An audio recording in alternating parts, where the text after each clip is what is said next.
Hello students. अभी तक हम लोग क्लास 12 रसायन विज्ञान के कार्बनिक रसायन के अंतर्गत हम लोग कन्वर्जन के लिए कुछ महत्वपूर्ण रिएक्शंस के अंतर्गत पार्ट फर्स्ट, सेकंड, थर्ड के बारे में डिस्कस किया। अब हम इस लास्ट पार्ट में कन्वर्जन में होने वाली कुछ महत्वपूर्ण रिएक्शंस के बारे में डिस्कस करेंगे। अगर पिछले वीडियो हमारे आप लोगों ने नहीं देखे हैं तो इस वीडियो के डिस्क्रिप्शन बॉक्स में जो है सभी पिछले वीडियो जो पीछे वीडियो हम लोग डिस्कस कर चुके हैं उनके लिंक्स पड़े हुए हैं, देख सकते हैं। अगर आप लोगों को वास्तव में कन्वर्जन सीखना है ऑर्गेनिक केमिस्ट्री के, तो हमारे चारों वीडियो आप लोग ध्यानपूर्वक देखें और उनकी एक एक रिएक्शन कॉपी में नोट करें, उनसे संबंधित कन्वर्जन करें, तभी आप लोग ध्यान से समझ में आएंगे कन्वर्जन। तो देखते हैं। देखिए, पिछले कुछ वीडियोस में हम लोग कन्वर्जन डिस्कस कर चुके हैं, उसी के आगे हम लोग डिस्कस करेंगे। तो कार्बोक्सिलिक एसिड का फॉर्मूला होता है RCOOH, कार्बोक्सिलिक अम्ल या कार्बोक्सिलिक एसिड। यह है कार्बोक्सिलिक अम्ल, कार्बोक्सिलिक एसिड। ठीक है। यदि इस कार्बोक्सिलिक एसिड की रिएक्शन हम हाइड्रोजोइक एसिड से करा दें,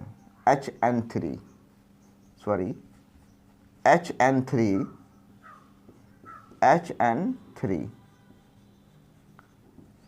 हाइड्रोजोइक एसिड। यदि हम कार्बोक्सिलिक एसिड की रिएक्शन हाइड्रोजोइक एसिड से कराते हैं, प्रेजेंस ऑफ कंसंट्रेटेड H2SO4, तो कंसंट्रेटेड H2SO4 की उपस्थिति में जब कार्बोक्सिलिक एसिड हाइड्रोजोइक एसिड से रिएक्शन करता है तो कार्बोक्सिलिक एसिड का जो COO समूह जो होता है वो CO2 के फॉर्म में निकल जाता है। क्या होता है? COO समूह CO2 के फॉर्म में निकल जाता है और यहाँ से दो नाइट्रोजन परमाणु आकर जुड़ जाते हैं और RNH2 मीन्स एमीन्स प्राप्त होता है हमें। ये कंपाउंड बनने वाला यौगिक होता है, एमीन्स होता है। साथ में हमें यहाँ पर नाइट्रोजन गैस भी निकलती है, N2। ये इस प्रकार से नाइट्रोजन गैस निकलेगी तो carbon dioxide gas COO CO2 gas बना देगा और यहाँ HN3 में दो नाइट्रोजन जो है N2 गैस बना देंगे। लेकिन हमारा जो प्रोडक्ट बनेगा वो RNH2 बनेगा। मीन्स कन्वर्जन के रूप में हम इस रिएक्शन को हम इस प्रकार से लिखेंगे RCOOH, ठीक है, और एरो के ऊपर ही लिख देंगे HN3, नीचे लिख देंगे कंसंट्रेटेड H2SO4, या ऊपर ही ऑब्लिक लगाकर कंसंट्रेटेड H2SO4 लिख देंगे और यहाँ प्रोडक्ट लिख देंगे RNH2। ये एक स्मिट रिएक्शन के नाम से जानी जाती है। लेकिन इस रिएक्शन का उपयोग तुम्हारे ऑर्गेनिक केमिस्ट्री में कन्वर्जन के रूप में बहुत ही महत्वपूर्ण होता है कि कार्बोक्सिलिक एसिड से एमीन को बना देता है। क्या करता है? ये कार्बोक्सिलिक अम्ल से एमीन को बनाने का कार्य करता है। इसका ये हमारा जो पीछे रिएक्शन 16 रिएक्शन पढ़ के आए हैं, देख लेना पिछली वीडियो में। ये 17 रिएक्शन होगी। अब जो है इसको एग्जाम्पल के द्वारा समझेंगे। तो मान लिया हमारे पास CH3COOH है और CH3COOH की रिएक्शन हम हाइड्रोजोइक एसिड HN3 से कराएंगे कंसंट्रेटेड H2SO4 की प्रेजेंस में। तो यहाँ पर ये COOH समूह जो होगा NH2 समूह, ये याद रखना है, COOH समूह हाइड्रोजोइक एसिड से जो रिएक्शन होगी तो COOH समूह NH2 समूह बदल जाएगा, R की जगह CH3, R की जगह CH3। तो ये है एथेनोइक एसिड, ये मेथेनामीन। तो स्टूडेंट्स कुछ समझ में आया होगा यहाँ पर कि ये जो रिएक्शन हमने कराई है हाइड्रोजोइक एसिड के साथ में, इसका एक बहुत बड़ा रोल है कन्वर्जन में। क्या रोल है?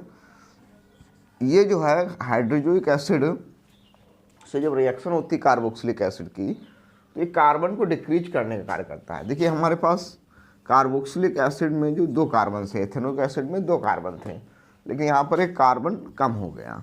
तो कह सकते हैं सब क्रिया का उपयोग कार्बन को घटाने के लिए किया जाता है। इस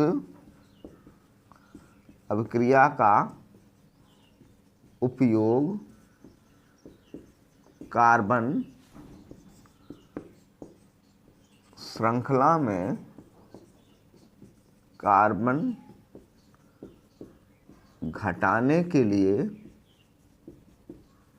होता है। ठीक है, ऐसे ही एक रिएक्शन और हमने पढ़ी थी, लेकिन वो थोड़ा सा लॉन्ग है। उसमें क्या होता है, वहाँ भी कार्बोक्सिलिक एसिड का यूज करते हैं। वहाँ पर मैंने पीछे बताया हुआ है कि जैसे हमारे पास कार्बोक्सिलिक एसिड है तो पहले हम अमोनिया से रिएक्शन कराएं और हीट कराएं तो एमाइड बनता है, RCONH2 बनता है, एमाइड बनता है। अब एमाइड की रिएक्शन अगर हम Br2 + QH के साथ कराएंगे तो यहाँ पर CO समूह निकल जाएगा, वो RNH2 बनेगा। तो दोनों में ही एमीन बनता है, कार्बन घटाए जाते हैं। ये सब क्रिया का उपयोग भी कार्बन घटाने के लिए हो रहा है। ये अब क्रिया भी कार्बन घटा रही है, पीछे पड़ क्या है, ये यहाँ से यहाँ तक की क्रिया जो है हाफमैन ब्रोमाइड क्रिया होती है, मैंने बताई भी है। और इस सब क्रिया का उपयोग भी कार्बन घटाने के लिए हो रहा है। तो जो चाहे वो जो है उसको तैयार कर सकते हैं। दोनों अब क्रियाएँ जो होती हैं कार्बन को डिक्रीज करने, डिक्रीजिंग ऑर्डर, ये कार्बन को डिक्रीज करने के लिए प्रयोग होने वाली रिएक्शन है। इनको ध्यानपूर्वक समझ लें और नोट कर लें, फिर आगे हम लोग देखते हैं जो है। फ्रेंड्स, अभी हमने देखा कि किस प्रकार से हम कार्बन श्रृंखला में कार्बन घटा सकते हैं। उसी प्रकार से आगे हम लोग देखते हैं रिएक्शन नंबर 18। अगर हमारे पास मान लिया नाइट्रो एल्केन है, RNO2, बहुत कम यूज होने वाली रिएक्शन है, लेकिन पढ़ेंगे हम लोग, कभी कभार आ जाती है। नाइट्रो एल्केन का अगर रिडक्शन करा दें हम SN + HCl द्वारा, तो देखिए जो NO2 समूह में जो दोनों ऑक्सीजन परमाणु हैं ये वाटर के फॉर्म में अलग हो जाएंगे, 2H2O। अब एक दो ऑक्सीजन निकलेंगे तो दो हाइड्रोजन जुड़ जाएंगे, तो ये RNH2 मीन्स एमीन्स बन जाएगा ये। ठीक है, जिसको हम यहाँ पर बैलेंस करने के लिए 6H का प्रयोग करेंगे, क्योंकि 4 हाइड्रोजन तो निकल गया वाटर के फॉर्म में, तो 2 नाइट्रोजन जुड़ जाए, 2 हाइड्रोजन नाइट्रोजन साथ जुड़ जाएंगे। कन्वर्जन के फॉर्म में इसको ऐसे लिखेंगे हम लोग RNO2 और सब एरो के ऊपर ही लिख दिया जाएगा। अच्छे SN + ये ऊपर लिख देंगे, ये रिड्यूसिंग एजेंट का वर्क करेगा, नीचे HN और आगे RNH2। बाई प्रोडक्ट लिखने की आवश्यकता नहीं है। एग्जाम्पल में मान लिया हमने लिखा यहाँ पर CH3 CH2 CH2 NO2 और प्लस SN + ये रिडक्शन करा देंगे तो NO2 समूह याद रखना है, NH2 समूह बदल जाएगा। R की जगह पर जितने भी कार्बन हैं वो हम एज इट इज जोड़ देंगे।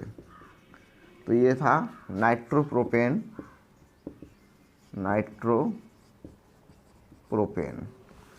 अब ये बन गया प्रोपेनामीन बन गया। ठीक है, तो इस प्रकार से हम लोग यहाँ पर एमीन बना सकते हैं। तो स्टूडेंट्स, अभी तक हमने एमीन्स बनाने के बहुत से मेथड देखे, कैसे कैसे हम एमीन्स बना सकते हैं। देखो फिर से एक बार देखते हैं। यदि हमारे पास एमाइड है, RCONH2 एमाइड है, एमाइड का अगर हम अपचयन करा दें LiAlH4 द्वारा, तो बनने वाला प्रोडक्ट जो होगा एमीन होगा, RCH2NH2। यदि हमारे पास एमाइड है और इसकी रिएक्शन हम करा दें Br2QH से, तो बनने वाला प्रोडक्ट एमीन होगा डिसेंडिंग आर्डर में। अगर हमारे पास RCOOH है और इसकी रिएक्शन हम हाइड्रोजोइक एसिड से करा दें HN3 से कंसनट्रेटेड H2SO4 के प्रेजेंस में, तब भी बनने वाला प्रोडक्ट हमारा एमीन होगा। ठीक है, अगर हमारे पास एल्किल साइनाइड है RCN और इसका भी हम अपचयन करा दें LiLH4 द्वारा, तो बनने वाला प्रोडक्ट हमारा एमीन होगा। ठीक है, अगर हमारे पास नाइट्रो कंपाउंड है और उसका भी अपचयन करा दें SN + Cl द्वारा, तो बनने वाला प्रोडक्ट भी एमीन होगा। तो इस प्रकार से हम विभिन्न अलग अलग कंपाउंडों से एमीन का निर्माण कर सकते हैं। एमाइड का आप चेन करा सकते हैं, एमाइड की Br2 से रिएक्शन करा सकते हैं। तो दोनों में डिफरेंस ये है कि ये सेकेंड जो रिएक्शन है इसके दौरान कार्बन डिक्रीज होंगे। ये दोनों कार्बन डिक्रीज करने के लिए कार्बन श्रृंखला में कार्बन परमाणु घटाने के लिए इन दोनों क्रियाओं का प्रयोग किया जाएगा। तो इस प्रकार से अलग अलग रिएक्शन का प्रयोग करके हम कार्बन घटा सकते हैं। अब हम एमीन से अगर कोई कंपाउंड बनाना है तो डिस्कस करेंगे एमीन से हम कोई भी कंपाउंड कैसे बनाएंगे, उसको नोट कर सकते हैं स्टूडेंट्स, फिर आगे हम डिस्कस करते हैं। देखते हैं स्टूडेंट्स, एमीन से कोई भी कंपाउंड कैसे बनेगा।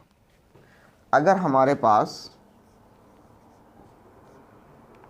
एमीन्स है, कोई भी एमीन्स है, यदि हम उस एमीन की रिएक्शन नाइट्रस एसिड, अगर 1 डिग्री एमीन है, 1 डिग्री एमीन की रिएक्शन नाइट्रस एसिड HNO2 से कराते हैं, तो हम लोग अपनी भाषा में ऐसे लिख लेते हैं इसको, HNO2 ब्रेक होता है OH N और O में। तो यहाँ पर H2 जो होगा H2O बना देगा वाटर के फॉर्म में, नाइट्रोजन जो होगा N2 बना लेगा। अब यहाँ पर NH2 निकल गया है तो उसकी जगह पर ये OH आके जुड़ जाएगा, आके ROH बन जाएगा, एल्कोहल। तो इस प्रकार से 1 डिग्री एमीन को हम नाइट्रस एसिड से रिएक्शन कराकर कन्वर्ट कर सकते हैं एल्कोहल में, और एल्कोहल से हम बहुत से कंपाउंड बना सकते हैं। जैसे RNH2 था, RNH2 के HNO2 से रिएक्शन करा दी, एल्कोहल बन गया। एल्कोहल से बहुत से कंपाउंड, एल्कोहल का ऑक्सीडेशन कर दो तो एल्डिहाइड बन जाएगा, एल्डिहाइड को ऑक्सीडेशन कर दो कार्बोक्सिल बन जाएगा, कार्बोक्सिलिक एसिड कैल्शियम हाइड्रोक्साइड से रिएक्शन कराते हैं, कैल्शियम एसिटेट बन जाएगा, हीट कर दोगे एसीटोन बन जाएगा। एसीटोन की अगर हम NaOH और क्लोरीन से क्रिया करते हैं क्लोरोफॉर्म बन जाएगा। तो इस प्रकार से हम बहुत से कंपाउंड को बना सकते हैं एमीन्स की नाइट्रस एसिड से रिएक्शन करा। तो कह सकते हैं ये गेटवे है, एमीन से बहुत से कंपाउंड बनाने के लिए गेटवे है। अगर ये रिएक्शन तुम्हें याद नहीं है तो आगे आने वाली कोई रिएक्शन कन्वर्जन में नहीं कर पाएंगे, इसलिए ये टॉप मोस्ट इम्पॉर्टेंट रिएक्शन है। और इसको ध्यानपूर्वक समझ लें कि हमें कोई भी कंपाउंड अगर एमीन्स बनाना है तो एमीन्स 1 डिग्री एमीन, एलिफैटिक में 1 डिग्री एमीन की रिएक्शन नाइट्रस एसिड से करा के हम एल्कोहल बना लेंगे। अब इसको एग्जाम्पल के द्वारा समझ सकते हैं। अगर हमारे पास R की जगह CH3 है, CH3NH2 है, तो आँख बीच के हम HNO2 लिखेंगे और NH2 की जगह पर CH3OH, मतलब मेथनामीन से मेथनॉल हो जाएगा। अगर हमारे पास CH3CH2NH2 है और हम HNO2 से रिएक्शन कराते हैं तो बन जाएगा CH3CH2OH एथेनॉल। ये एथेनामीन है, तो एथेनॉल हो जाएगा। स्टूडेंट्स समझ में आ रहा होगा। इसके बाद आगे देखते हैं। इसी प्रकार से दूसरी रिएक्शन है, अगर हमारे पास कोई भी एल्कोहल है, एल्किल हैलाइड है सॉरी, और एल्किल हैलाइड से हमें एल्कोहल बनाना है, तो बहुत साधारण सी रिएक्शन है लेकिन हम लोग कन्वर्जन में इसका यूज होता है इसलिए पढ़ेंगे। इसकी रिएक्शन एक्वस NaOH या एक्वस KOH दोनों में से कोई एक साथ करा दो, एक्वस NaOH से करा दो या एक्वस KOH से करा दो, ठीक है। तो दोनों में बनने वाला प्रोडक्ट इक्वल होता है ROH। यहाँ पर NaX बाहर निकल जाएगा, यहाँ पर KX बाहर निकल जाएगा। लेकिन कन्वर्जन के फॉर्म में इसको हम ऐसे लिखेंगे RX और एरो के ऊपर लिख देंगे एक्वस NaOH या KOH। एक्वस जरूर लिखेंगे क्योंकि NaOH ऑर्गेनिक केमिस्ट्री में दो प्रकार से होता है, एक तो अल्कोहल में सॉल्यूशन और दूसरा जल में सॉल्यूशन। जल में एल्कोस होता है, अल्कोहल में अल्कोहलिक होता है, दोनों अलग अलग प्रकार से रिएक्शन देते हैं। तो यहाँ पर ये बन जाएगा हमारा ROH। एग्जाम्पल देखेंगे तो जैसे हमारे पास है CH3Cl है और हमें अल्कोहल बनाना है तो NaOH से रिएक्शन करा दो एक्वस, तो बन जाएगा CH3OH हो जाएगा। अगर हमारे पास CH3CH2Cl है और एक्वस KOH ले लिया हमने, तो ये तब भी हमारे पास बन जाएगा CH3 CH2OH बन जाएगा। तो समझ में आया होगा स्टूडेंट्स। और लास्ट रिएक्शन देखते हैं। अगर हमारे पास कीटोन है 2 डिग्री कीटोन है CH3 और उससे को भी अल्कोहल में बदलना है, इस कीटोन को हमें अल्कोहल में बदलना है। तो हम कीटोन को अल्कोहल में कैसे बदल सकते हैं? कीटोन को यदि हमें अल्कोहल में बदलना है तो कीटोन को अल्कोहल में बदलने के लिए इसका हम रिडक्शन करा देंगे LiAlH4 द्वारा, LiAlH4 द्वारा। अगर इसका हम चेन कराएंगे तो एक एक हाइड्रोजन परमाणु जुड़ जाएंगे आके यहाँ पर, ये CHOH हो जाएगा और ये R। तो इस प्रकार से कीटोन था, ये कीटोन से ये 2 डिग्री अल्कोहल बन जाएगा। ठीक है, एग्जाम्पल ऐसे समझ सकते हैं, C+2 और ये CH3 ये CH3। अगर हम इसका अपचयन करा देंगे LiAlH4 द्वारा अपचयन करा देंगे तो ये CHOH CH3। अब इसकी अपोजिट रिएक्शन भी होती है। अगर कीटोन हमारे पास 2 डिग्री अल्कोहल है, ये 2 डिग्री अल्कोहल है और 2 डिग्री अल्कोहल को ऑक्सीडेशन करा दें हम CrO3 द्वारा या एसिडिक KMnO4 द्वारा, तो यदि ऑक्सीडेशन कराते हैं तो वाटर के फॉर्म में चला जाता है ये H2O और ये बन जाता है कीटोन। इस प्रकार से ये कीटोन बन जाता है। मतलब अगर कीटोन है उसका अपचयन कराएंगे तो अल्कोहल बनेगा, और यदि अल्कोहल है 2 डिग्री और उसका ऑक्सीडेशन कराएंगे तो कीटोन बनेगा। तो ये बहुत ही इंटरेस्टिंग रिएक्शंस हैं, इनको ध्यानपूर्वक समझ लीजिए, कन्वर्जन में काम आने वाली है हमारे। तो स्टूडेंट्स हमने 4 पार्ट्स में जो है कार्बनिक रसायन क्लास 12 की कन्वर्जन में आने वाली कुछ महत्वपूर्ण रिएक्शंस के बारे में डिस्कस किया। इसको नोट कर सकते हैं। फिर कुछ कन्वर्जन देखते हैं जो रिएक्शन पढ़ी है।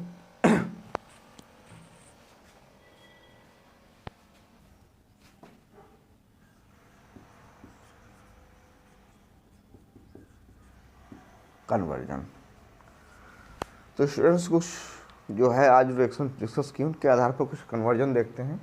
जैसे हमने कहा एथेनल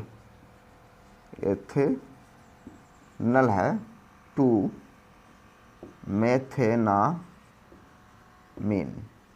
एथेनल का मतलब होता है 2 कार्बन CH3CHO, और इसे कन्वर्ट करना है मेथेनामीन मीन्स 1 कार्बन CH3NH2, कार्बन को डिक्रीज करना है। तो आज हमने कार्बन डिक्रीज करने वाली एक रिएक्शन सीखी, कार्बोक्सिलिक एसिड की हाइड्रोक्लोरिक एसिड से रिएक्शन। तो हम क्या करेंगे, CH3CHO का ऑक्सीडेशन करा देंगे एसिडिक KMnO4 द्वारा, तो बन जाएगा CH3COOH। और अब हम इसकी हाइड्रोक्लोरिक एसिड HN3 से रिएक्शन करा देंगे कंसनट्रेटेड H2SO4 के प्रेजेंस में, तो CH3NH2 मेथेनामीन बन जाएगा। तो इस प्रकार से इसको हम कन्वर्ट कर सकते हैं। दूसरा, अब हमने कहा कि हमारे पास है एथेनामाइड। अब एथेनामाइड से हमें मेथेनल बनाना है, मेथेनल। तो एथेनामाइड का फॉर्मूला होता है CH3CONH2, कन्वर्ट करना मेथेनल मीन्स SCHO। तो देखो यहाँ पर कार्बन डिक्रीज हो रहा है, क्या हो रहा है, कार्बन डिक्रीज हो रहा है। तो कार्बन डिक्रीज करने के लिए हम क्या प्रयोग करेंगे, देखिए यहाँ पर कार्बन डिक्रीज करने के लिए CH3CONH2 अगर हमारे पास है, तो पिछले वीडियो में हमने बताया था कि Br2 + QH के साथ इसकी हीट करा देंगे तो बन जाएगा CH3NH2। अब हम अगर इससे कोई प्रोडक्ट बनाना चाहते हैं तो इसकी रिएक्शन HNO2 से कराएंगे तो बन जाएगा CH3OH। और यदि इसका हम ऑक्सीडेशन करा दें, तो तो बन जाएगा HCHO। HCHO मीन्स मेथेनॉल जो हमें यहाँ प्राप्त करना था। ठीक है, इसी प्रकार से अब हमने कहा कि हमारे पास है एथेनामीन। एथेनामीन है, एथेनामीन,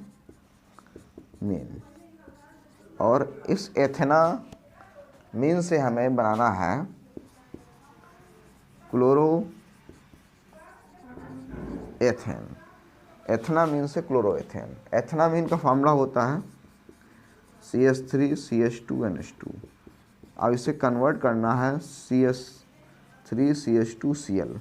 तो अभी हमने एक रिएक्शन पढ़ी थी, वहाँ पर हमने बताया था कि एक्वस NaOH जो होता है, सॉरी एमीन था, एमीन की नाइट्रस एसिड से रिएक्शन कराएंगे तो एल्कोहल बन जाएगा। तो देखते हैं CH3CH2NH2। यदि हम CH3CH2NH2 की रिएक्शन करा दें HNO2 से, किससे करा दें? HNO2 से, तो बन जाएगा CH3CH2OH बन जाएगा। अब इसकी रिएक्शन यदि हम PCl5 करा दें तो बन जाएगा CH3CH2Cl। तो स्टूडेंट्स ये समझ में आ रहा होगा, हाईलाइट बन जाएगा। ठीक है, इसी प्रकार से कन्वर्जन और देखते हैं। अगर हमारे पास है, मान लिया क्लोरोएथेन, क्लोरोएथेन है। अब क्लोरोएथेन टू हमें एथेनोइक एसिड बनाना है। तो क्लोरोएथेन का फार्मूला होता है CH3CH2Cl, और बनाना है एथेनोइक एसिड मीन्स CH3COOH। तो कार्बोक्सिलिक एसिड बनता है एल्डिहाइड से, और एल्डिहाइड बनता है अल्कोहल से। तो हम CH3CH2Cl जो है, जो हमारे पास है, इसकी एक रिएक्शन अभी हमने पढ़ाई थी, एक्वस NaOH से करा देंगे। एक्वस NaOH से जब रिएक्शन कराएंगे तो CH3CH2OH बनेगा। अब यदि हम इसकी ऑक्सीडेशन कर देंगे 2 स्टेप में एसिडिक केमोनोफोर द्वारा, तो बन जाएगा CH3COOH कार्बोक्सिलिक एसिड।